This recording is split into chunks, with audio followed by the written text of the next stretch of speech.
Good afternoon students. आज मी तुम्हाला मराठीचा जो आपल्याला युनिट टेस्टला मी पोर्शन दिला आहे त्याच्यावरती मी तुम्हाला रिव्हिजन सांगते. आपण ती रिव्हिजन कशी करायची घरामध्ये. ओके. उद्या आपण जेव्हा ओरल घेणार त्यावेळेला तुम्हाला जर का काही डिफिकल्टी असतील तर त्या तुम्ही मला विचारा. ओके. सगळ्यात पहिलं म्हणजे तुम्हाला काय काय येणार, जसं मी तुम्हाला एक रिव्हिजन पेपर घातला होता बरोबर. एक तुम्हाला मी उतारा असणार, एक पोयम असणार, आलं लक्षात. त्याच्यावरतीच तुम्हाला क्वेश्चन आन्सर्स विचारले जातील, स्वमत असणार नाही. प्रश्न उत्तरांमध्ये म्हणजे जेव्हा तुम्ही पोयम असेल, समजा योगी सर्व काळ सुखदाता किंवा पहिलीवाली जी संत नामदेवांची संतवाणी आहे अंकिला मी दास तुझा बरोबर, ह्या दोघांपैकी कुठची एक पोयम तिथे घातली जाईल. ओके. त्याचे तुम्हाला भावार्थ लर्न करायचे नाहीत, बिग आन्सर्स मात्र लर्न करून ठेवा. ते तुम्हाला मी विचारणारच पेपरमध्ये, आलं लक्षात. आणि ते तुम्ही लिहिले पाहिजेत, ते तुम्ही केले पाहिजेत, कारण ते बोर्डला 3-3 मार्काला आहेत, हे लक्षात ठेवा. आता सगळ्यात पहिल्यांदा मी तुम्हाला अंकिला मी दास तुझाचं कसं रिव्हिजन करायचं ते सांगते. तुम्हाला मी प्रश्नांचे व्हिडिओ पाठवून दिलेले आहेत बरोबर. आता हे कसे करायचे आणि ह्याच्यामधला काय काय विचारलं जाऊ शकतं ते मी तुम्हाला सांगते. तुम्ही परिच्छेदातून अर्थ शोधून लिहा असं काहीतरी येईल, किंवा आपण कृती कशा करतो दररोजच्या ज्या मी तुम्हाला आतापर्यंत दिल्या आहेत त्या सगळ्या करायच्या. ओके. बघा, पहिलं काय आहे, माता धावून जाते. हे तुम्ही सगळ्यांनी रिव्हिजन पेपरमध्ये लिहून पाठवले आहेत मला, राईट. जेव्हा बाळ आगीत पडते, पृथ्वीवर पक्षिणी झेपावते, जेव्हा पक्षिणीचे पिल्लू झाडावरून खाली पडते, गाय हंबरत धावते, जेव्हा वासराला भूक लागते, हरिणी चिंतित होते, जेव्हा पाडस वणव्यामध्ये सापडते. कळलं तुम्हाला, आलं लक्षात. हे असं करायचंय. त्याच्यानंतर तुम्हाला चौकट पूर्ण करा येईल. त्याच्यामध्ये वनात लागणारा, तर वनात लागणारा काय, तो जंगल में क्या लगता है, आग लगती है, तो उस आग को हम लोग क्या बोलते हैं, वणवा. क्या बोलते हैं, वणवा. इस तरह से आप कोई भी reference book low, either digest low या फिर तुम्हारी मास्टर की लो, या फिर मैंने जो दिए हैं वो वर्कशीट एक बार आप लोग गो थ्रू करो, वो आपके लिए अच्छा रहेगा. समझ में आया. अभी आगे देखना. उसके बाद दिया है, संत नामदेवानी श्री विठ्ठलाला या रूपात पाहिले. तो रूप मतलब उनको किस किस कौन सी चीज़ों में उनको वो दिखते हैं. तो माता के रूप में दिखते हैं, पक्षिणी के रूप में दिखते हैं, हरणी के रूप में लिखते हैं. वो सब कुछ अपने को लिखना है. उसके बाद मैंने ये भी पूछा था, परमेश्वराचे दास कोण, तो संत नामदेव. मेघाला विनवणी करणारा कोण, तो चातक पक्षी. उसके बाद सकल संत गाथेचे संपादक, तो प्राचार्य डॉक्टर रा गोसावी. ये हमने एंडिंग में किया था संतवाणी के. समझ में आया सबको. ये वाला अच्छे से करके रखना है आपको, बराबर. बाद में परमेश्वराच्या कृपेची याचना करणारे कोण आहेत, इकडे याचना करणारे कोण आहेत, संत नामदेव. ये सब कुछ बराबर से करो. उसके बाद ये भी जरा करके रखना, कवितेचे कवी संत नामदेव, कवितेचा रचना प्रकार अभंग, कवितेचा काव्य संग्रह तो सकल संत गाथा खंड पहिला, बराबर. ये 3 करके रखना. ओके. उसके बाद आती है तुम्हारी दूसरी पोयम, योगी सर्व काळ सुखदाता. सबसे इम्पॉर्टेंट ये बोर्ड पॉइंट ऑफ व्यू है. ओके. इसमें देखना, ज्याप्रमाणे योग्याचे मृदुत्व बराबर सर्वांशी, मतलब योगी पुरुष क्या है, सबके साथ बहुत अच्छे से घुल मिल जाता है. उसी तरह से पिलियांसी काय आएगा, तर पक्षिणीच्या पंखासारखी, जीवांसी तर पाण्यासारखे, और चकोराशी तो चंद्र किरणांसारखे. सबको समझ में आया कैसे लिखना है. अभी यहाँ पे चकोराला हवे, तो चकोर को क्या चाहिए, चकोर पक्षी को चंद्र किरण. क्यों चाहिए, क्योंकि वो उसी के ऊपर हमेशा क्या रहता है, जिंदा रहता है, बराबर. फिर पिल्लांना हवे, तर काय हवे, पक्षिणीचे पंख हवे. क्यों, क्योंकि वो उसके नीचे ही अपने आप को सुरक्षित महसूस करते हैं. समझ में आया. अभी आगे योगी पुरुषाची 4 वैशिष्ट्ये एकदम अच्छे से बायहाड करके रखना. ये बहुत इंपॉर्टेंट है. योगी पुरुष सर्वांसाठी मृदू असतो, सबके लिए वो अच्छा होता है, सर्व का सुख देणारा असतो, सबको वो सुख भी देता है. स्वानंद तृप्ति देतो, मतलब क्या है, स्वानंद तृप्ति मतलब सारे इंद्रियों को भी वो तृप्ति प्रदान करता है. सॉरी, स्वानंद तृप्ति देतो मतलब सभी लोगों को तृप्ति देता है, स्वानंद तृप्ति. और सर्व इंद्रियांना शांत करतो, मतलब क्या है, हम जब योगी का कुछ भी सुनते हैं तो हमारे आंखों को उसके दर्शन होते हैं, कानों से हम उसके कीर्तन सुनते हैं. समझ में आया. और अगर ये चारों के चारों बाय हार्ट आपको नहीं होते तो भी सामने अगर टेंजा रहेगा तो कैसे ढूंढोगे? देखो देखो, ऊपर से यहाँ पे देखना, देखो योगी पुरुष सर्वांसाठी मृदू असतो, ये कहाँ पे दिया है देखना, सुखी करी उदकाचे हे ये देखो, योगी दे स्वानंद तृप्ती देतो, बराबर, सुखासी विकृति पै नाही, या उदकाची जे मधुरता, अभी देखो मैं वापस एक बार पढ़ती हूँ, जेवी चंद्रकिरण चकोरासी पांखोवा जेवी पिलियांसी, जीवन तैसे का जीवांसी तेवी सर्वांचे मृदुत्व। तो क्या लिखना है? योगी पुरुष सर्वांसाठी मृदू असतो। उसके बाद उदक सुखी करी एक वेळ, योगी सर्व काळ सुखदाता, तो सर्व काळ सुख देणारा असतो। उसके बाद उदकाचे योगिया दे स्वानंद तृप्ति, मिली वो लाइन, तो क्या करता है? स्वानंद तृप्ति देतो। और उसके बाद आता है होय निवविता सर्वेंद्रिया, म्हणजे सर्व इंद्रियांना शांत करतो। You underline that particular lines और उसके ऊपर से आप लोग वो क्या कर सकते हो? कन्वर्ट करके लिख सकते हो, बराबर। देखो कहाँ कहाँ पे है, सेकंड लाइन में है सर्वांशी मृदुत्व, तर योगी पुरुष सर्वांसाठी मृदू असतो। फिर क्या आएगा? सर्व काळ, योगी सर्व काळ सुखदाता, फोर्थ लाइन, तो योगी सर्व काळ सुखदाता सर्वांना सुख देणारा असतो। फिर आता है आप लोगों का फोर्थ, फिफ्थ नहीं, सिक्स लाइन, योगी दे स्वानंद तृप्ति देतो, सिक्स लाइन हो गया। फिर एट लाइन, होय निवविता सर्वेंद्रिया, सर्व इंद्रियांना काय करतो? शांत करतो। समझ में आया आप लोगों को कि किस तरह से हम लोग अगर पोयम को बराबर से करेंगे तो आपको उसके आंसर्स इजीली आप फाइंड आउट कर सकते हो, बराबर। अभी आगे देखना, योगी पुरुष आणि पाणी याची तुलना वो बराबर से करना है। हाँ, योगी पुरुष क्या करना है? तो सबाह्य निर्मल करतो, मतलब क्या है? हमारा मन भी और हमारा शरीर भी। पानी क्या करतो? वर से मल धोतो, सिर्फ ये ऊपर ऊपर का क्या करता है? वो जितना भी मैल होता है वो धो डालता है। फिर योगी पुरुष क्या करतो? सर्व इंद्रियांना शांत करतो। और पानी क्या करता है? फक्त टंग को ही शांत करता है, जीभे पुरती शांतता देतो। ये दो भी आप करोगे और दो भी अच्छे से लिखोगे तो भी चलेगा। समझ में आया? पहले क्या लिखना है? सबाह्य निर्मळ करतो योगी पुरुष, पाणी वरचा मळ धुतो। फिर यहाँ पे योगी पुरुष सर्व इंद्रियांना शांत करतो, पाणी फक्त जिभेला शांत करतो। समझ में आया? उसके बाद देखना, चौकट पूर्ण करा। ओके, अभंगात वर्णिलेला चंद्रकरण पिऊन जगणारा पक्षी, तो कौन आएगा? ऑब्वियसली चकोर। पिलांना सुरक्षितता देणारे कौन आएगा? पक्षिणीचे पंख। उसके बाद चिरकाल टिकणारा, तो स्वानंद तृप्ति। समझ में आया? व्यक्तिला सदैव सुख देणारा, ऑब्वियसली योगी पुरुष, बराबर। और भी बहुत कुछ है, तुम्हारे रेफरेंस बुक में है, तुम्हारे डाइजेस्ट में है, तुम लोग उसमें से सब करके रखो, बराबर। उसमें से ये 3 वापस करना है। कवितेचे कवी संत एकनाथ महाराज, रचना प्रकार अभंग, काव्य संग्रह एकनाथी भागवत, प्रशासीय प्रत अ, ये सब दिया है, वही मैंने आपको बोला है करो करके। ओके, उसके बाद 2 क्वेश्चंस के आंसर भी मैंने उस दिन तुमको बताया कैसे करने हैं। अगर आपको कुछ डिफिकल्टी रहेगी, you ask me in the oral time. Okay, उसके बाद ये भी करके रखना है, समानार्थी शब्द, जीभ का रसना, पाणी का उदक, गोडपण मधुरता, ढग यानी मेघ, ये सब करके रखना। ओके, विरुद्धार्थी शब्द भी करके रखना, समानार्थी विरुद्धार्थी शब्द ये होने बहुत जरूरी है।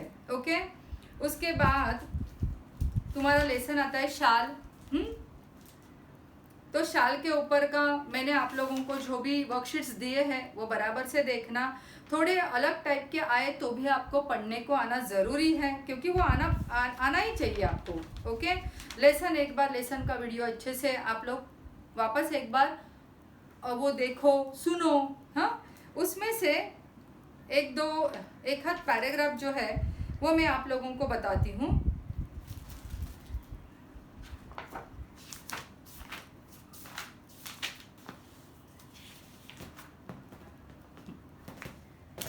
ये पैराग्राफ जो है वो देखना, फर्स्ट वाला आई थिंक सो हमने किया था, ये वाला देखो। मी 2004 साली मराठी साहित्य संमेलनाचा बिनविरोध अध्यक्ष झालो। तत्कालीन 1-2 वर्षात माझ्यावर सालींचा वर्षाव झाला। एवढ्या शाली जमत गेल्या की माझ्या 8x6च्या खोलीत त्यांना ठेवणे शक्य नव्हते। मग मी सर्वगळ्या शालींचे गाठोडे बांधून ते निकटवर्ती मित्राकडे ठेवले व त्या शाली वापरण्याचे वगैरे सर्व अधिकार त्याला दिले। बिचारा अति प्रामाणिक, त्यानेही त्या छोट्याशा खोलीत ते सांभाळले. बरोबर. मी त्या सगळ्या शाली नंतर वाटून टाकल्या गरीब श्रमिकांना. सपोज ये एक पैराग्राफ है. ओके, तो ये पैराग्राफ में हम लोग कैसे क्वेश्चन पूछ सकते हैं की 2004 साली मराठी साहित्य संमेलनाचे अध्यक्ष म्हणून कोण निवडून आले. तो सिर्फ लेखक नहीं लिखना है, लेखक लिखकर रा ग जादव लिखना है. समझ में आया, ध्यान में आया. उसके बाद सपोज ऐसा आया कि शाली जमत गेल्या 1-2 वर्षात माझ्यावर वर्षाव झाला ये सब कुछ. हाँ, हळूहळू मी सगळ्या शाली वाटून टाकल्या. कोणाला? तो गरीब श्रमिकांना. इस तरह से वो आंसर्स आएंगे. बराबर. आगे का भी देखते हैं हम लोग थोड़ा सा. देखो, शनिवार पेठेत ओंकारेश्वरच्या मंदिराच्या पुलाजवळ बहुधा रोज संध्याकाळी मी जात असे. लेखक कुठे जात असे? ओंकारेश्वरच्या मंदिरात. कुठे कुठे होते? तर शनिवार पेठ. ऐसा आएगा. उसके बाद एक दिवस काय घडलं की कडक थंडीच्या दिवसात एक म्हातारा अशक्त भिक्षेकरी कट्ट्याला लागून चिरगुटे टाकून पांघरून कुडकुडत बसल्याचे मी पाहिले. आता मी तुम्हाला प्रत्येक शब्दासाठी विशेषण द्या. ये हम लोगों ने किया है अपने वर्कशीट में. विशेषण का मतलब क्या? एडजेक्टिव. बराबर. तो म्हातारा कसा होता? अशक्त. तो अगर वहां पे पूछा गया कि विशेषण लिया तो भिक्षेकरी, तो आप क्या लिखोगे? विशेषण अशक्त. ये समझ में आया. उसके बाद ये ध्यान में रखना, हाँ, क्योंकि विशेषण वहां पे मैंने पूछा है तो वो आना जरूरी है. विशेषण का मतलब एडजेक्टिव.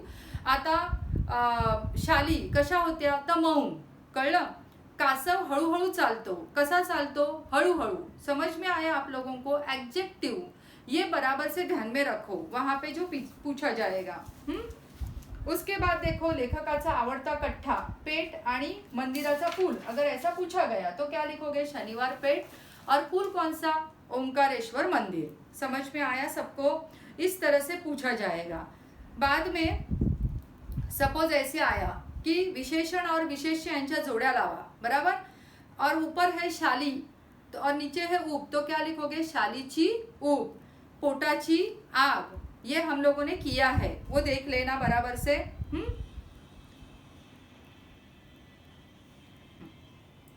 बस इसके ऊपर मैं इतना ही बताना चाहती हूँ. फिर उपास अगर आया. बराबर. उपास लेसन काफी बड़ा है. हम लोगों ने उसका सारे वर्कशीट्स मैंने आपको नहीं करवाए. हाँ, तो अभी देखो ये वाला पैराग्राफ जो है वो मैं जरा आपको बताना चाहती हूँ. देखो, पहिला दिवस सुरळीत गेला. दूसऱ्या दिवशी व्रतभंगाचा प्रसंग आला. व्रतभंग मतलब क्या है कि जो भी हम लोग कुछ करने का सोचते हैं वो बीच में ही टूट जाता है. बराबर. पहिल्या दिवशी निम्म्याहून अधिक कचेरीला माझ्या वजन घटवण्याच्या व्रताची वार्ता गेली. वार्ता गेली म्हणजे काय? बातमी गेली. समानार्थी, विरुद्धार्थी, लिंग बदला, वचन बदला, लिंग ओळखा, ये भी आएगा. सपोज वहां पे शिदोरी है तो ती शिदोरी, तो स्त्रीलिंग, पुल्लिंग, ये शब्द देख के रखना. समझ में आया. उसके बाद देखो, आमच्या नाडगौडाला प्रमोशन मिळाल्याची वार्ता आली आणि साऱ्या सेक्शनला त्यांनी पार्टी दिली. तर पार्टी कोणी दिली? तर अण्णा नाडगौड. सभी लोग स्पेलिंग बराबर लिखोगे. ध्यान में आया. फिर बिचारा 6 वर्षाने एफिशिएंसी बारच्या जाळ्यातून बाहेर पडला होता. अभी एफिशिएंसी बार मतलब एफिशिएंट. हम लोग ये काम करने के लिए एफिशिएंट है या नहीं, ये जो ग्राफ देखता है दैट इज कॉल्ड एफिशिएंसी बार. बराबर. तो इस बार वो कैपेबल है ऐसा डिपार्टमेंट ने कहा और वो क्या हो गया? सिलेक्ट हो गया अपर पोस्ट के लिए. ओके. अभी आगे देखो, आचार्य ने कोणते पदार्थ बनवले. ये वाला आपको एकदम इजीली आएगा. बटाटे वड़े, बाद में चिवडा, ये वो सब लिखना है. बराबर. सबसे इम्पॉर्टंट देखना, अरे पंत, खाण्याचा वजनाचा काय संबंध? कोण म्हणाला? भिकोबा मुसळे. हे बघ, मी एवढे गुलाबजाम वो सब कुछ. तुझी कुंभ रासनी कुंभ लग्न रास आहे. अभी राशि से नाव काय? ऐसा कुछ आया तो क्या लिखोगे? कुंभ. समझ में आया. ये सब कुछ आपको बराबर से करना है. ओके. ये वाला पैराग्राफ, नीचे का भी पैराग्राफ करके रखो. कुटुंबाचा मात्र डाएटच्या बाबतीतील उत्साह अवर्णनीय होता. बराबर. तो उसके ऊपर जो भी आता है वो वाला करके रखना. बराबर. मोस्टली पेज नंबर 11 और 12 मैं थोड़ा सा आपको हिंट देती हूँ. 11 और 12 के ऊपर के सारा कुछ बराबर करके रखो. उसी में से एक पैराग्राफ आएगा. आइदर ये आएगा, आइदर कुटुंबाच्या डाएटच्या बाबतीतला आएगा. जो भी है ये पूरा एक पेज आप परफेक्टली करके रखो. समझ में आया. इस तरह से आपका ये पूरा का पूरा मैंने आपको बता दिया कि मराठी में क्या क्या आ सकता है। ओके, ये बराबर करो एकदम अच्छे से। कारणे शोधा वगैरह नहीं आएगा, वाक्य प्रचार और उसके अर्थ भी मैंने नहीं डाले हैं। ओके, तो ये बराबर से करके रखना। ये हो गया आपका मराठी के बारे में मैंने आपको बताया। विशेषण विशेषक का जोड़ा भी मैंने आप लोगों को अभी एक्सप्लेन किया किस तरह से आएगा। भिक्षेकरी कसा होता, अशक्त होता, तो इस तरह से भिक्षेकरी आया तो उसके बारे में क्या लिखने का, अशक्त। ये ध्यान में रखो। उसके बारे में कुछ एक्सप्रेस करते हैं ज्यादा, तो वो वर्ड वहां पे आना जरूरी है। समझ में आया, ध्यान में आया सबको? पेपर बहुत इजी है। बराबर से मेरा ये लेक्चर सुनो और उसके ऊपर से आप लोग वो करके बराबर से 16 को पेपर लिखने के लिए 6 बजे बैठ जाओ। ओके, समझ में आया? हिंदी में भी, हिंदी का इतना कुछ रिवीजन लेने का मुझे जरूरत नहीं लगता है। आप वो जो दोहा है वो बराबर करो। दोहे का मैंने अर्थ डाला है, बराबर कि अर्थ लिखना है आपको। तो वो लिखते समय है ना, आप लोग एकदम वर्ड टू वर्ड मत लिखो। थोड़ा बहुत भी आपको समझ में आया कि कस्तूरी कुंडल नाभि में, तो वो ध्यान में आना चाहिए कि हरिण सब जगह पे ढूंढता है, लेकिन वो किधर होती है, उसके नाभि में, बेली बटन में होती है। उसी तरह से हम लोग भी ईश्वर को सब जगह पे ढूंढते हैं, लेकिन ईश्वर कहाँ पे होता है, हमारे शरीर के अंदर होता है। समझ में आया? इस तरह से ही मैंने आपको हिंदी का पूछा है, वो बराबर से करो। खोया हुआ आदमी के बारे में जरा बराबर से लेसन गो थ्रू करो, क्योंकि मैंने हर एक के ऊपर हिंदी में हर एक चैप्टर और हर एक पोयम के ऊपर आपको पेपर में डाला है, तो वो बराबर से करो। लिंग ओळखा है, समानार्थी, विरुद्धार्थी, पर्यायी शब्द लिहा, उसमें दोहे में ढूंढकर दोहा एकदम परफेक्ट करो। ये ध्यान में रखो मेरी बात। ओके, कुछ भी डिफिकल्टी आपको लगेगी, कल का हमने गूगल डीओ का जो सेक्शन रखा है उसमें आप मुझे पूछ सकते हो। ओके, शायद मैंने लड़कियों का टाइमिंग जो है वो थोड़ा 15-20 मिनट इधर उधर एक्सटेंड हो सकता है, बच्चे मुझे डिफिकल्टी पूछते रहे तो। समझ में आया? इसीलिए 2 ग्रुप बनाए, एक लड़कियों का बनाया, एक लड़कों का बनाया है, ताकि सारे बच्चे मुझे बराबर से कुछ भी है वो पूछ सके। समझ में आया, ध्यान में आया आपको? तो इस तरह से अच्छे से करो। और देखो, एग्जाम आपकी है ना, मेरी है ना आपके पेरेंट्स की है। हम लोग तो 10th पास हो गए, हमने बहुत अच्छा संसार भी किया आपके साथ। आपको अभी आगे जाना है। और बहुत खराब सिचुएशन ये है कि हम लोग अभी ये ऑनलाइन पढ़ाई कर रहे हैं, जिससे ना मैं आपके सामने हूँ ना आप मेरे सामने हैं, मैं आपके एक्सप्रेशन नहीं देख सकती हूँ, आपको कितना समझा वो मुझे आपके चेहरों से पता नहीं चल रहा है। आप जो वर्कशीट लिख रहे हो, आप जो पेपर लिख रहे हो, मैं जो आपको रिवीजन दे रही हूँ, इतना आपने बहुत अच्छे से किया, ऑनेस्टली किया। सबसे बड़ा वर्ड यहाँ पे रहेगा ऑनेस्टी। ये अगर आपने बराबर से की तो ही आपको बोर्ड का पेपर अच्छे से लिखने को आएगा, क्योंकि बोर्ड तक ये सिचुएशन होगी ही नहीं, 101% नहीं होगी, और आपका बोर्ड बराबर से आपका एग्जाम लेके छोड़ेगा। तभी आप क्या करोगे, ऐसा बोलोगे कि नहीं हमको तो ये नहीं मिला था, हमको तो वो नहीं मिला था, वो तो कंसीडर नहीं करेंगे। समझ में आया? सो माय डियर फ्रेंड्स, बराबर से पढ़ाई करो, डिसअपॉइंट किसी को मत करो, ना आपके पेरेंट्स को, ना आपकी टीचर को, और ना खुद को। ये ध्यान में रखो और अच्छे से पढ़ाई करना। ओके, 18 को जब तुम लोग वहाँ पे सबमिशन के लिए आओगे, बुक सबमिट करने के लिए, तब मैं सबको पूछूंगी बराबर से आपको समझ में आया है कि नहीं, और भी कुछ रहेगा मैं टाइमिंग्स दूंगी, वो टाइमिंग में ही आप लोग आओ। ओके, तो क्या है ना, रश नहीं होनी चाहिए वहाँ पे। मैं हर एक बच्चे को टाइमिंग दूंगी आधे घंटे का, तो वो बच्चा या फिर उसके पेरेंट्स और बच्चा दोनों भी आए तो भी चलेगा। वहाँ पे आने के बाद अगर आपको कुछ डिफिकल्टी है तो वो आप वहाँ पे भी मुझे पूछ सकते हो, ये ध्यान में रखो। लेकिन वो टाइमिंग में ही आना है, क्योंकि मैंने 1 घंटे के लिए परमिशन ली है, तो मैं 15-15 मिनट हर एक को दे पाऊंगी बराबर से। मैं 18 को जो बैठूंगी वहाँ पे कलेक्शन के लिए आपके बुक्स और ये सब कुछ, तो तभी हम लोग वहाँ पे भी थोड़ा सा आपको कुछ लगा तो मुझे पूछो। ओके, वरना अपना ये गूगल डीओ है वो अभी हम लोग जरा थोड़ा थोड़ा चालू करेंगे। चलो बाय, बेस्ट ऑफ लक।